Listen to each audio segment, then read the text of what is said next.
தாய் தமிழ் உறவுகளுக்கு வணக்கம். கேரளாவில் அதிர்ச்சி தரக்கூடிய சம்பவங்க. இதில் ரொம்ப பாராட்ட வேண்டியது யார் அப்படின்னா, ஒரு வகுப்பில் அந்த வகுப்பு ஆசிரியர் இருக்காங்க பார்த்தீங்களா, அவங்கள தாங்க பாராட்டணும். நான் எந்த வகுப்பில் எந்த இடத்துல இது நடந்துச்சுன்னு நான் சொல்ல விரும்பலைங்க, சொல்லக்கூடாது. பல வலைவலிகள்லையும் அதை சொல்கிறாங்க. அதுக்கும் இந்த எஃப்ஐஆரை வெளியிடுறதுக்கும் பெரிய வித்தியாசம் இல்லைன்னு நான் நினைக்கிறேன். அதனால குறிப்பிட்டு எந்த இடம் சொல்லலை. ஆனால் கேரளாவில் நடந்த சம்பவம் மிக கொடூரமான சம்பவம். ஏன், எதற்கு, எங்கே, எப்படி, திரட்டப்பட்ட தகவல்கள், தெளிவான விளக்கங்கள் அறிந்து கொள்வோம், தெரிந்து கொள்வோம் இந்த சமர்க்களத்தின் காணொலியில்.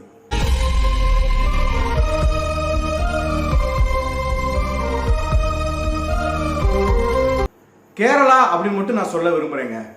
அதை தாண்டி அது எந்த பகுதின்னு கூட நம்ம சொன்னோம்னா அது சரியா வராது. ஏன் அப்படின்னா, இனிமேல் இப்படிப்பட்ட விஷயங்கள் வெளியே வராமையே கூட போயிடும். இதுல மிகப்பெரிய அளவுல அவங்களுடைய ரகசியத்தை நம்ம காக்கணும் அப்படிங்கறத தான் நம்ம சொல்றோம்.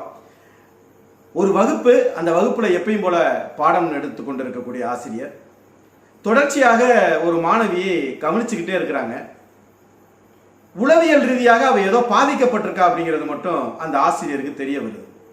ஏன்னா ஒரு ஆசிரியர் அப்படிங்கிறவங்க பல மாணவிகளை, பலதரப்பட்ட மாணவிகளை, பல குணாதிசயங்கள் கொண்ட மாணவ மாணவிகளை பார்த்த அனுபவம். அப்ப ஒரு மாணவி தன் உளவியல் ரீதியாக ஏதோ ஒரு அச்சத்தில் இருக்கிறாங்க, ஏதோ இந்த பிள்ளைக்கு ஏதோ ஒரு பிரச்சனை இருக்குதுன்னு கண்டுபிடிச்சாங்க பாத்தீங்களா. அதுதாங்க இன்னைக்கு நான் சொல்ல போற இந்த விஷயத்துடைய மிக முத்தாய்ப்பான விஷயமே அதாங்க. உண்மையாவே அந்த ஆசிரியருக்கு ஒரு ராயல் சல்யூட் பண்ணணுங்க. இல்ல அவங்க இதை கண்டுபிடிக்கல, இல்ல கண்டுபிடிச்சிருந்தாலும் நமக்கு எதுக்கு, அவ வீட்டுல ஏதாவது பிரச்சனையா இருக்கும், இது எதுக்கு நம்ம கூப்பிட்டு அதை தோண்டி எடுத்து அதை எதுக்கு நம்ம அப்படின்னு கூட போகாம இந்த பிள்ளைய தனியா அடைச்சு, என்ன உனக்கு பிரச்சனை, நீ சொல்லு, என்கிட்ட சொல்லு, நான் உனக்கு நல்லதுதான் செய்வேன், என்ன நம்ம சொல்லியிருக்கலாம். அது நமக்கு தெரியல, நம்ம கற்பனை கெட்டின வரைக்கும் சொல்றோம். அந்த பிள்ளைய எந்த அளவிற்கு மூளைச்சலவை பண்ணியிருந்தா அந்த பிள்ளை மெல்ல மெல்ல அடுத்தடுத்த விஷயத்திற்கு வந்திருக்கும் பாருங்க.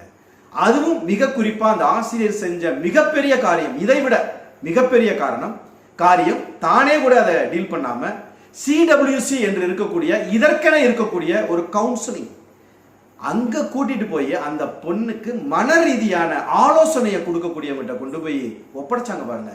அங்கதாங்க இந்த விஷயத்தினுடைய மிகப்பெரிய ஒரு ஆதாரமே அதாங்க. அந்த அதிலேயே இருக்கக்கூடிய அந்த மனநல ஆலோசகர்கள் இந்த பிள்ளைகிட்ட கொஞ்சம் கொஞ்சமா பேசி, எதனால இந்த பிள்ளை பாதிப்படைஞ்சிருக்கு, ஏதோ ஒரு இடத்துல பாதிப்படைஞ்சிருக்கு, எதனால அப்படிங்கிறத அந்த பிள்ளை வாயினாலே கேட்டப்ப, என்ன சொல்லுச்சு அந்த பிள்ளைன்னு கேட்கிறப்ப மிகப்பெரிய அதிர்ச்சியை கொடுக்குதுங்க. 17-18 வயதுல பிள்ளைகளை வச்சுக்கிறவங்க கூட இதை ரொம்ப கவனமா கேளுங்க. இல்ல நமக்கு மன ரீதியா அதை ஏத்துக்க முடியாதுன்னு அதை நம்ம கேட்க கூட வேண்டாம். மிக கொடூரமான ஒரு விஷயங்க அது. அந்த பொண்ணு ஒண்ணுன்னா சொல்றா, கடந்த 4-5 வருடங்களாக நீங்க கூட்டு வன்புணர்வு கேள்விப்பட்டிருப்பீங்க, ஆனால் 4-5 வருடங்களாக என்னை கூட்டு உணர்வு பண்ணாங்க. பல பேர்னா ஒரு குறிப்பிட்ட எவ்வளவு பேருமா இருப்பாங்க அப்படின்னா ஒரு 50-60 பேர் இருப்பாங்க. எத்தனை வருஷமாமா? ஒரு 4-5 வருஷமா. பிள்ளைக்கு வயசு எத்தனை? 17. அப்ப 5 வருஷமானா என்ன கணக்குன்னு போட்டுக்கோங்க. இது எப்படி ஆரம்பிச்சிருக்குன்னா, இந்த காதல் அப்படிங்கிறத ரொம்ப புனிதமானதாக, ரொம்ப சங்ககால இலக்கியங்கள்ல இருந்து இருக்கிறதாக, சமூக நீதிக்கான ஒரு பெரிய ஒரு முகவரியாக நம்ம நினைக்கிறோம். ஆனா சில காதல் தான் அப்படி இருக்குது, பல காதல் கன்றாவியா இருக்குது அப்படிங்கிறது தான் நம்ம வரலாற்று ரீதியாக நம் சம்பவங்களை கேள்விப்படுற விதத்துல நம்ம அங்கதான் போறோம். இன்னும் குறிப்பா சொல்லணும்னா, இந்த பிள்ளைய முதலா அணுகினவன், அவன் பெயரையும் நான் சொல்ல விரும்பல. இந்த இடத்துல நம்ம எதை ஒன்றை குறிப்பிட்டு சொன்னாலும் அதை பாதிக்குங்கிறத விட, இந்த விஷயத்தை பாதிக்குங்கிறத விட, இது போல உள்ள பெண்கள், மாணவிகள் மீண்டெழுந்து இந்த விஷயத்தை வெளியே சொல்லணும்னு வரமாட்டாங்க. அதனால கடைசி வரைக்கும் இதுல ரகசியம் காப்பதுதான் நமக்கு முக்கியம். இதுல யாரு செஞ்சா, எவரை செஞ்சாங்க, எந்த இடத்துல அப்படிங்கிறது நமக்கு அவசியம் இல்லைங்க. இதுல இருந்து நாம் கற்றுக்கொள்ள வேண்டிய பாடம் அப்படிங்கிறத மட்டும்தாங்க நம்முடைய காணொலியுடைய குறிக்கோள். அப்போ ஒருத்தன் அந்த பிள்ளைய காதலிக்கிறதா சொல்றான். இந்த பிள்ளையும் அந்த வயது, அந்த 13, 14, 15, 16 இந்த டீனேஜ் இருக்கு பாருங்க, இதுல காதல் வயப்படுறான். தன்னுடைய காதலன் தானே அப்படின்னு சொல்லிட்டு சில எல்லைகளை மீறுறாங்க. அந்த எல்லைகளை மீறும் போது இப்ப இருக்கவே இருக்குல்ல, கன்றாவி பிடிச்ச அந்த போன் இருக்கு இல்லையா, அதுல எல்லாமே வந்துருச்சு. இன்னைக்கு போட்டோ எடுக்கலாம், வீடியோ எடுக்கலாம், உடனே பார்க்கலாம். உடனே தன் காதலியோடு இருந்ததை அவளுடைய ஒப்புதலோட இல்லைன்னா ஒப்புதல் இல்லாமே தெரியல எடுத்திருக்கிறான். கிட்டத்தட்ட ஞானசேகரன் வழக்கு மாதிரிதான். இப்படி எடுக்கப்பட்டது பிளாக்மெயில் பண்ணப்படுது.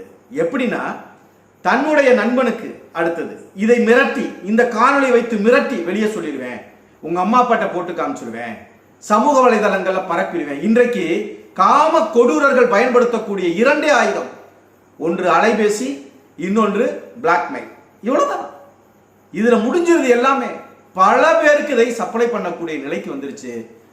ஒருத்தர் ரெண்டு பேர் இல்ல, அதுவும் பலதரப்பட்டனா எப்படின்னா, கூட படிக்கிற பையன், இந்த பிள்ளை மிகப்பெரிய தடகள வீராங்கனை, அப்ப இந்த தடகள பயிற்சியாளர், கூட பயணிக்கிற தடகள வீரர், உறவினர், அந்த தெருவில் உள்ளவே, அடுத்த ஊர்ல உள்ளவே, கிட்டத்தட்ட இதோடைய வயதுகள்லாம் பாத்தீங்கன்னா ஒரு 22 வயதுக்கு உட்பட்டவர்கள், அதுல 2 பேர் மட்டும் 38 வயதை தாண்டினவர்கள் சொல்றாங்க. ஒரு உத்தேசமா சொன்னாலே 50 பேர் அப்படின்னா எவ்வளவு பேரா இருந்திருப்பான் அப்படின்னு நம்மளால கற்பனை செய்ய முடியல. ஒவ்வொரு நாளும் அந்த பெண்ணினுடைய, அந்த மாணவனுடைய மனநிலையை நீங்க யோசித்து பாருங்க. எத்தனை முறை மிரட்டப்பட்டிருப்பாங்க. ஞானசேகரன் வழக்கு மாதிரியே இதுலயும் ஒரு வாட்ஸ்அப் குரூப் இருந்திருக்கு. இந்த 50-60 பேருக்குமான ஒரு வாட்ஸ்அப் குரூப்மே அது இருந்திருக்கு.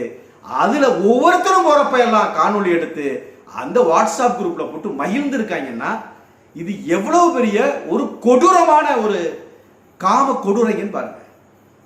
இந்த விஷயம் வெளியே வரலன்னா 60 பேர் இல்ல, இந்த விஷயம் போல எத்தனையோ விஷயம் நடந்து வெளியே வராம கூட இருக்கலாம். ஆனா நான் சொல்றேன், ஞானசேகரன் வழக்கு மாதிரியே வந்துகிட்டே இருக்குன்னு. ஆனால் ஒரு விஷயத்துல இது ஞானசேகரன் வழக்கை தாண்டி ஒரு வித்தியாசமானது. ஏன்னா இது தமிழ்நாடு, அது கேரளா. அங்கதான் இந்த வழக்கு வித்தியாசப்படுது. கிட்டத்தட்ட ஞானசேகரனும் அதே மாதிரி 50-60 பேர் பல பெண்களோடு, இங்கே ஒரே மாணவி பல ஆண்களோடு. ஆனால் ஞானசேகரன் வழக்குக்கும் இந்த கேரள மாணவியினுடைய வழக்குக்குமான வித்தியாசம் என்ன தெரியுமா? அங்க எஃப்ஐஆர் லீக் ஆச்சு, கேரளால லீக் ஆகல. அங்க ஞானசேகரனை தவிர 15 நாளைக்கு மேலாகியும் ஒருத்தனையும் முடிக்கல. ஆனால் கேரள மாணவி விஷயத்துல இப்ப நான் பேசிக் கொண்டிருக்கிற இந்த விஷயம் வரைக்கும் 22 பேர் கைதாயிருக்கிறாங்க. எவ்வளவு பெரிய வித்தியாசம் பாத்தீங்களா? குற்றம் எங்க நடக்குங்க? குற்றம் எங்க நடக்கும்?